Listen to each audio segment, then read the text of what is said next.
Oh, there you go. It's back here. Yeah, okay. Good. Very good.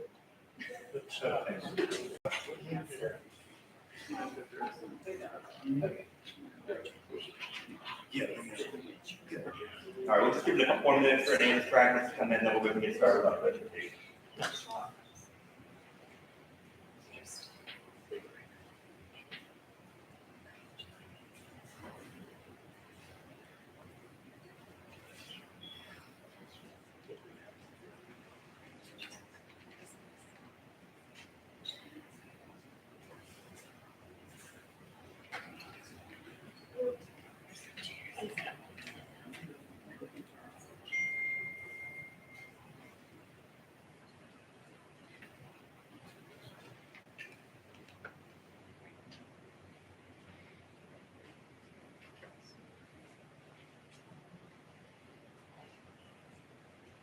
Well, good afternoon, everyone, and thank you so much for joining us today. My name is Ryan Lappins. I'm with the Public Affairs Office for the New Orleans District. And today we are going to be presenting the tentatively selected plan for the Tangipahoa Parish Louisiana Feasibility Study. During the presentation portion, we will hear from our subject matter experts at the Corps of Engineers, and after the initial presentation, we will break out into the open house section of our meeting, so that you can talk with the subject matter experts, ask them any questions you may have, provide them any comments. And after this meeting here today, we also have one more today at this location at 6 p.m. And we have one more tomorrow at location.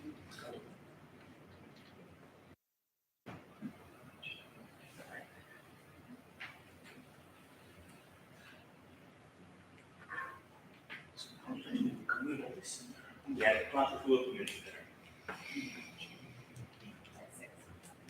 And ladies, would you mind from the assistant right. Oh, just getting the presentation back.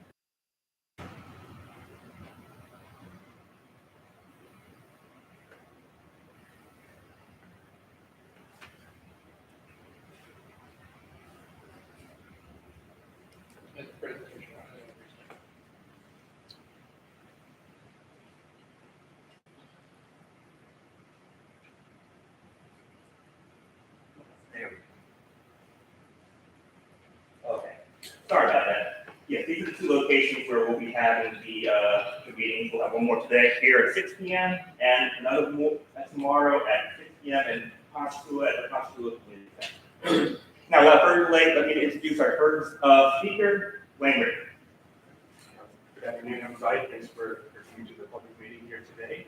We'll go over to the side. Sorry about that. All right, so we'll just kind of walk through the agenda real quick. So we'll start with the meeting purpose, discuss the National Environmental Policy Act, otherwise called NEPA, give a project introduction, discuss the project objectives, and then we'll shift into some of the alternatives that were developed throughout the study to address project problems and goals. Then we'll shift to the tentatively selected plan and go through the remaining project schedule and public input process. So the real meeting purpose here is just to kind of inform you of the tentatively selected plan for the Tangipahoa Parish Flood Risk Management Feasibility Study. We'll share that background information with you, and then after the meeting, after we share that kind of background information, we'd like to receive your input on the project today. So with the National Environmental Policy Act, otherwise called NEPA, it's a law that was signed in 1970. It applies to all federal agencies and their actions. It requires that they develop a range of alternatives, develop and evaluate a range of alternatives addressing project goals and objectives. Additionally, it requires the agencies to evaluate the impacts to the human and natural environment, to coordinate with federal and state agencies to try to avoid and minimize impacts where it is possible while meeting those project goals and objectives.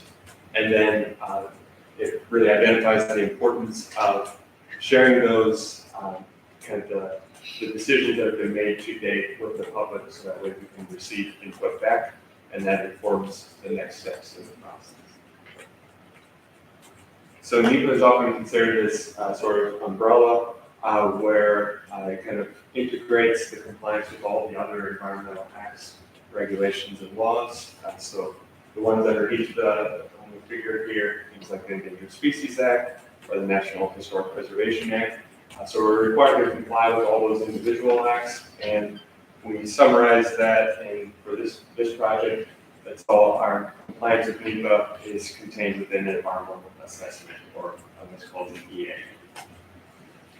So our draft report is available online at the study website, and that'll be available at the new presentation if you haven't seen that yet. Within that document, we'll share the purpose and need, and we'll also summarize this in the meeting here today. But it'll share, what is the goal that the project is trying to achieve, as well as why is the project needed. It will kind of go through the full development of alternatives that are meant to address those flood risk problems in the parish, and then look at the evaluation, how they were screened or evaluated throughout the process. Within the document, we'll also summarize the baseline conditions of the human and natural environment. So that's going to include the physical, biological, social, and economic resources that are important to the parish. And then it'll evaluate the potential impacts of those considered alternatives. And then with right now, I mentioned that the draft report is out there for public review. It's available at the project website, which we'll have it at the end. You can submit comments in any of 3 ways. So we'll have comment cards at the end of the open house period, where you can write down your comments or concerns. You can submit them through the study team's email address on the bottom right, or you can send it through traditional mail as well. So the important thing to remember with this is your comments that we received during this public review period, which will go through September 23rd. Those will all be looked at, evaluated as needed, and then they will be in that final environmental assessment. So any responses will be documented in the final document. And so now I'll turn it over to Katie, who will kind of finish going over the study overview and kind of the decision-making process that's very stated. Thanks, Lane. Hi, everybody. My name is Katie Becker. I'm the planner on this project. Thanks for coming out today. So, like Lane said, this is our 3rd series of public meetings that we've been down here in the parish conducting. So I'm going to kind of skim a little bit over the beginning of the study, because we want to hear, you guys are here for a reason. I'm sure each one of you are. So we want to hear what you have to say and collect your comments. So a real quick study overview. This study was authorized under the WRDA, so the Water Resources Development Act of 2020. This is a flood risk management project. Our non-federal sponsor is the Coastal Protection and Restoration Authority. They're here today.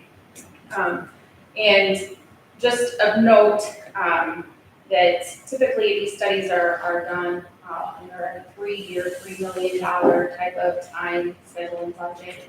And we, in scoping out the original project, asked for an additional 8 months to assess the full capacity of the flood risk reduction methods. So just something kind of to note on the front end of that. And the study was funded, so it's authorized by WRDA 2020. It was funded through a supplemental appropriations called DRSA, so Disaster Relief Supplemental Appropriations Act of 2022. So this is a timeline of the whole study. So where we're at today, right here in the middle, we are here, right? So as Lane indicated, on August 9th, we released the draft report for the public review. So these are the public meetings to follow up that report release. So our next, and what we're discussing today is the tentatively selected amount. So We've developed the plan, presenting it to you in the report, presenting it to you in these public meetings, that's what we're here to discuss now. And then kind of continuing on, just so you kind of get some general timeframes here, our next milestone, so that's what we're reaching for after a tentatively selected plan is the agency decision milestone, and that'll be in January. The full completion of the final report is July of 2026.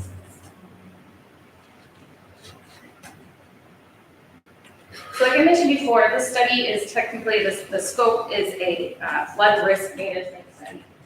As you know, the study area floods a lot, right? So what this study is looking at is a very complex, in terms of flooding, the different types of flooding you all receive here. It's a parish-wide study, right? Multiple sources of flooding.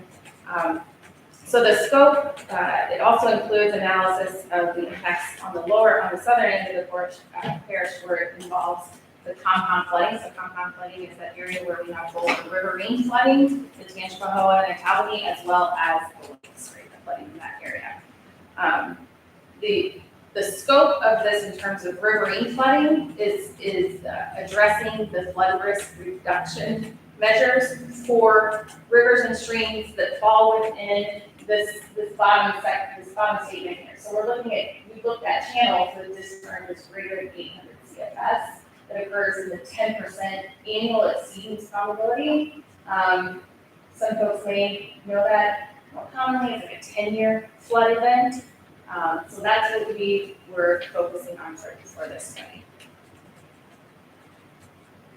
5 objectives that we produced at the beginning of the study. First and foremost, obviously, we wanted to reduce the public safety, the risk to public safety associated with the flooding in the area. Objective number 2 was reduce the economic loss, the economic impacts due to that associated flooding. Those impacts would be not only residential, but non-residential, commercial businesses, all structures within the area. The third objective was looking at the evacuation routes in I-55 and I-12. We need a nationally significant corridor, right? They've flooded in the past, so we wanted to make that a main objective that we looked at to develop some alternatives to help address the flood risk to those areas. Looking at objective 4 is to increase community resiliency. So that resiliency would be how communities respond during a flood, proactive before the floods, and then how they can recover after post-flood. And then the final objective, and I'll go more into this in a little bit, is associated with the flood risk reduction objectives and our measures that we've developed. We wanted to take into account some of the communities in the parish that are termed underserved, right? And I'll go more into that in a minute. So disadvantaged communities. So like I said before, from day one, we've been coordinating with not only CPRA as our non-official sponsor, but also the parish government, as well as tribal nations, the state natural resource agencies, Louisiana, and the local drainage districts, and then as well as some of the city officials throughout the parish. We can, like I said before, this is our third series of meetings that we have, and as part of those meetings, not only do we, kind of go through the regular avenues of outreach to folks through the newspaper, social media, emails, right, listservs. We actually conducted specifically an outreach to target some of the underserved communities in the EJ there stands for environmental justice. So that's kind of like the overarching term that the Corps uses for looking at targeted communities of disadvantaged communities within a study area. So for our last series of meetings, we actually had a group of individuals that do just that for the Corps, and they went door to door in some of these areas within the parish and got the word out to help spread the word, especially those areas that flood, right? And finally, just to note, the parish, we benefited greatly from the parish's existing plans that they have, not just the evacuation plans, but their hazard mitigation plans, and some of their flood recovery plans, and then of course the CPRA master plan as well. So I don't think I need to really go into this too much. I'm sure you guys are really familiar with the flooding throughout the parish, but specifically related to the study is, you guys did all different types of flooding, riverine coastal surge, and within that compound flooding area. And again, that's the combination of that in the southern portion of the parish where the rivers meet Lake Pontchartrain, Lake Marfa. And again, the scope, looking at that 800 CFS for the 10-year flood plain, and so that's mainly looking at the larger tributaries and the larger rivers. So the scope of what kind of outlined is where we focused in to develop measures, right? So measures turn into alternatives. So we are looking at developing measures within these rivers and streams and creeks. So two main watersheds within the parish, Tangipahoa River and the Talbot River. These are the list of the tributaries, not all of them, I don't think, of the tributaries that were included in developing some of the plans. We know that the most recent storm events that you guys have had were, of course, the two events in 2016 and again Hurricane Ida in 2021. Those type of events really kind of fall out of the range of the scoping, although we do take that into our evaluation. But in thinking of the 10-year flood event, the March 2016 event was considered greater than 100 years, right? And then the August was considered greater than 500 years. So those are kind of, as you guys know, kind of out of the ordinary larger events.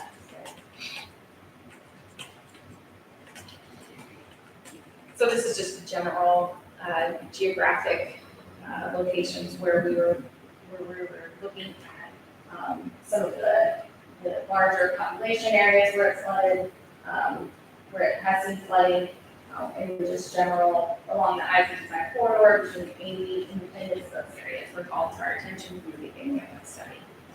So on the left here is a full range of structural.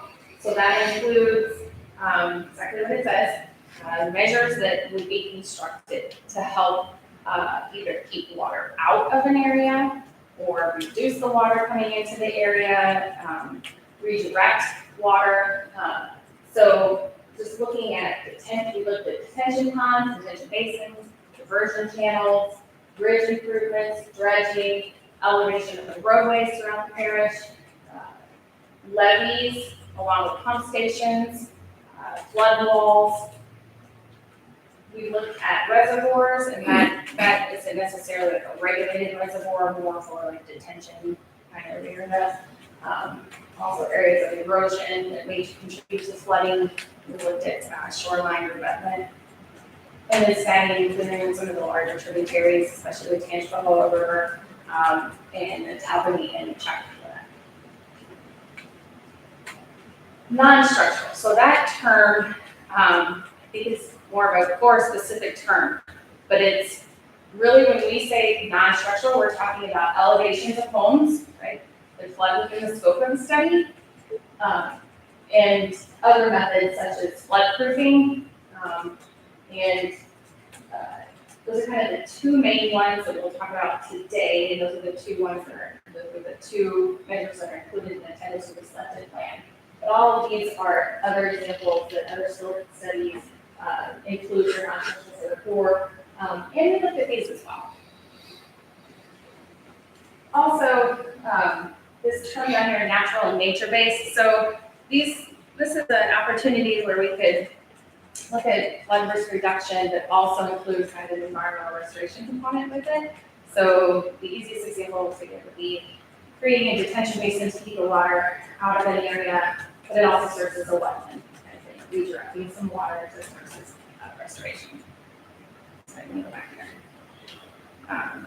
So quickly, what I'm gonna talk about is how, how we started developing all the measures, our full range of measures, and how we got to our plan. And that's kind of the meat of what we presented last time we were in the parish, right? Looking at our structural measures and our non-structural measures. And on the right, you see the parish, it's kind of hard to see, but several polygons in there, 31 polygons. That's how the team approached developing measures within each of those polygons. Those are sub-watersheds. So those are kind of mini watersheds within the bigger watersheds within the bigger watershed, right? So kind of pick that level of watershed where we can create flood risk reduction measures, which lead to alternatives consisting of these, combination or one of these, right, to help resolve an area that floods. So within the parish, and they extend beyond the parish because watersheds know no bounds of parish boundary, right? So they extend beyond that parish. If you take that map and go to the lower map, the colored polygons in the lower were the main areas, including the sub-watersheds that receive flooding within the scope. So we went from 31 down to 16. Okay. So those 16 is where we began to look at structural, non-structural nature base. And this is a list of some of the criteria. This is a pretty good list, but that we use to help go through, to help evaluate and screen some of the measures that we developed along the way, right? And last time we were here, we presented that as well, but largely the structural measures were all what we started with first, looking at areas where we can have detention basins, potential levees, flood walls, those kind of things. And those were all screened first, and largely due to these second and third bullets. So effectiveness, that is how the team evaluates how effective one of these alternatives are, how effective a levee would be in an area. And that is evaluated by how it meets those 5 objectives that I went over before. So we go through each one of those objectives. And several of the structural measures were screened and not carried forward to the TSP, the tentatively selected plan, because they just really weren't effective in meeting the project objectives and avoiding the constraints. Or that third bullet there, cost effectiveness, right? So, and the other criteria that the team used, and of course, we conducted risk analysis. That includes life safety, things like that, economic benefits kind of in relation to the cost effectiveness, may spoke to the environmental impacts, we look at that, life safety, social effects, which I'll talk about in a second, real estate, and then how this project helps meet the overall core objectives for federal objectives and economics. So like I said, all the structural measures were screened first. So that left us with a non-structural plan. So again, non-structural for the Tangipahoa study is really looking at the elevation of the residential. So that's kind of an important thing to note. So for residential structures, the only measure that we are applying to residential would be elevation. The flood proofing is another measure that we talked about. It's either wet or dry flood proofing. And that type of flood risk reduction measure would be implemented on non-residential structures, those like commercial buildings and businesses, things like that. So this is kind of, these 3 colored squares in the middle are just a visual kind of representation of what we mean by elevation. Right? So we can be elevation of a single unit home, or we included mobile homes. And the highest elevation that we would elevate to is up to 13 feet, no higher than that.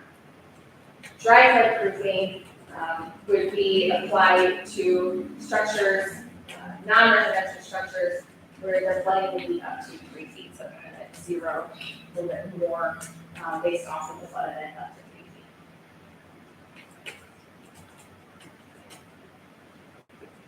So approaching developing a non-structural plan, course, we don't have the resources at the time to look at every individual structure.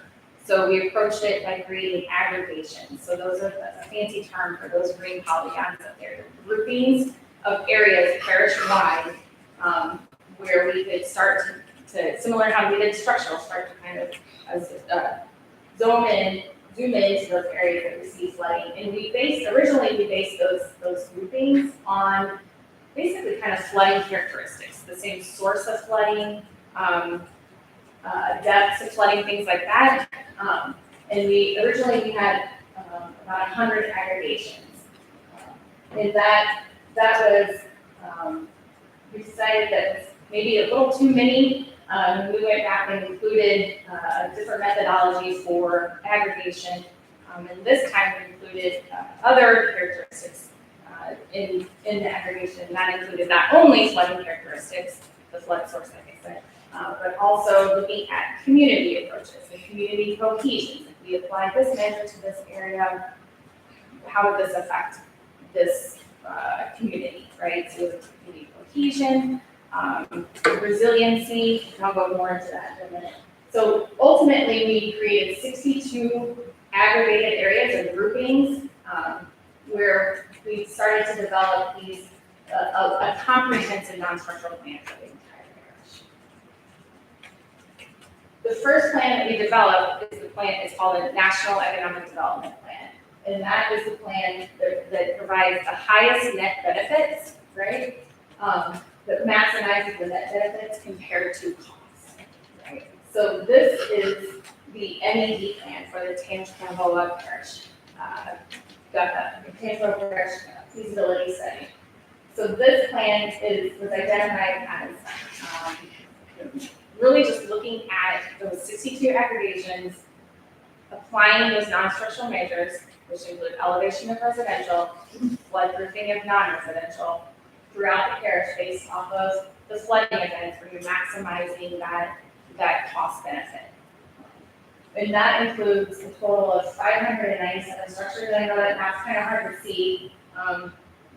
And so what you're looking at that map are the dots are symbols of areas where structures would fall into this plan. So out of those 597 structures, there's approximately 539 residential structures and then 58 non-residential structures.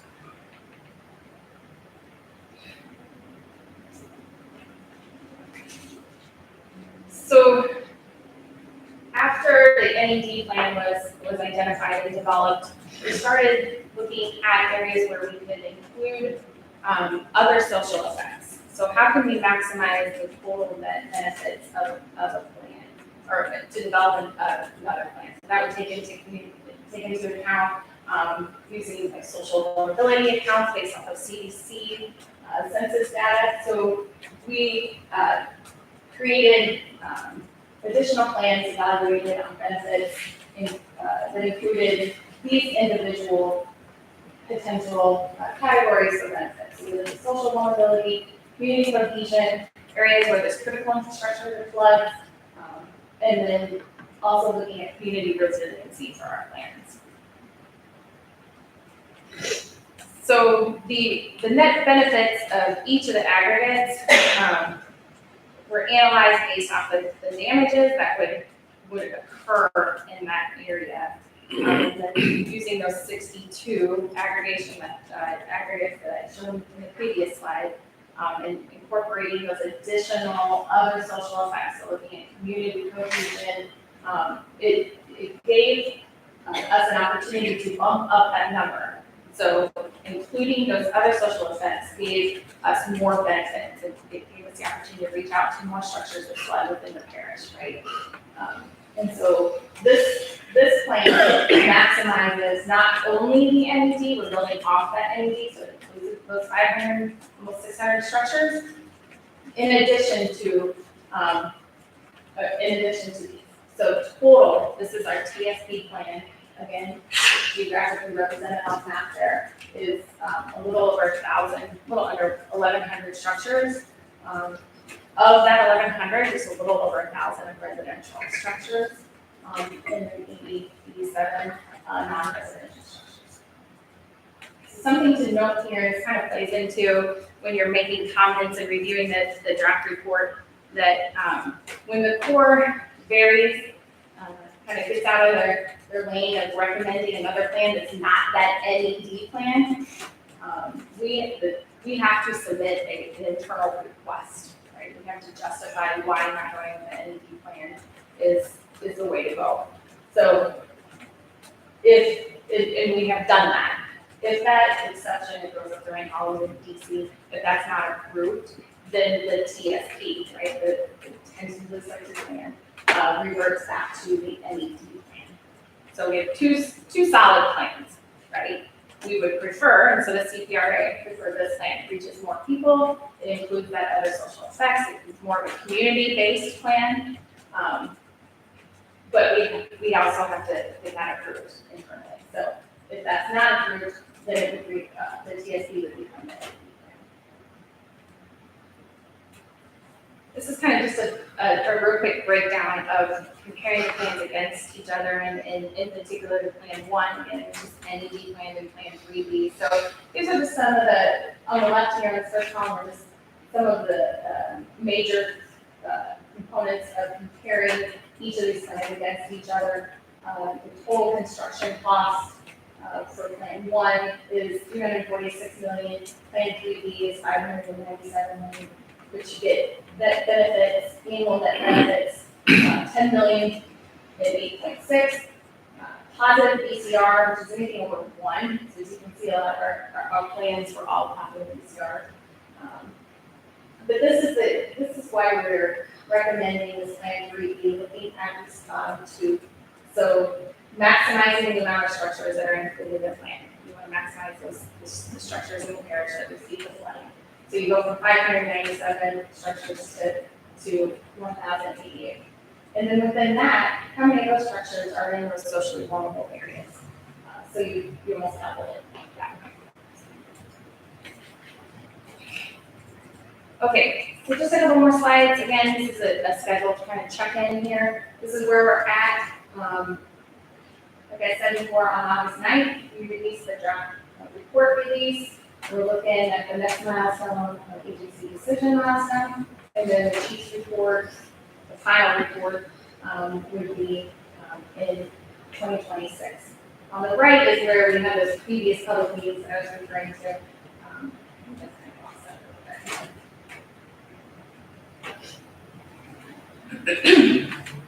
So today, it's not tonight yet, we're here to hear from you guys. We want your input on the draft report. I think Lane had the slide where I had all the links to it. We will make sure everybody knows how to you can download that report, you can view it just off the internet.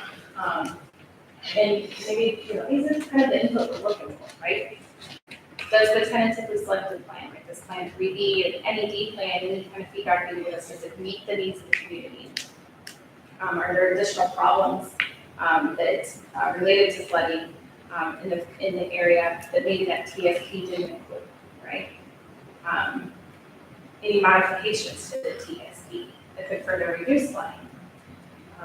And is there anything in the draft report that needs further explanation in the final report?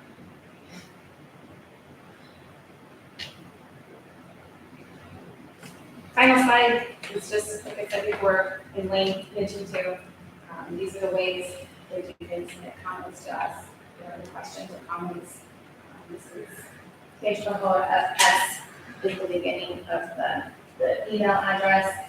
You can scan the QR code and it'll pop up all the information.